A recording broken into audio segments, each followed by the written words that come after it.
baru saja dibangun. Hal ini lantaran terjadi perenggangan antara jembatan dengan abutmen hingga 50 cm lebih.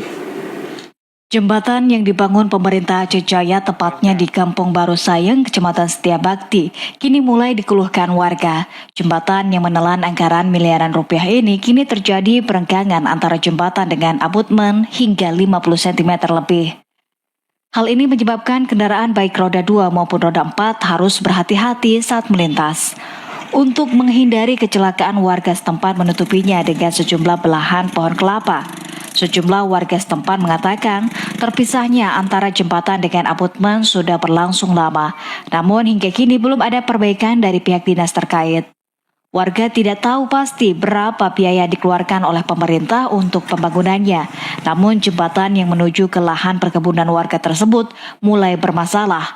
Yang jembatan ini ada kurang bagus karena di ujung sana di kepala jembatan sana putus, kurang bagus. Sudah berapa lama, Pak?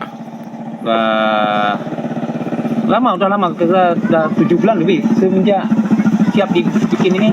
Dari dibikin ini kira-kira 7 bulan ke 2 bulan kayak.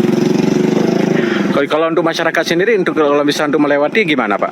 Ini bagi dapat kayu tuh. Mohon dibikin, Pak. Kami karena semua orang sini ke sana semua, Pak Tani.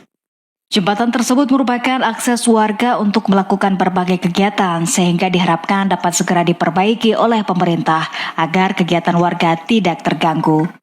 Dari Aceh Jaya, Muslia di TV Aceh melaporkan.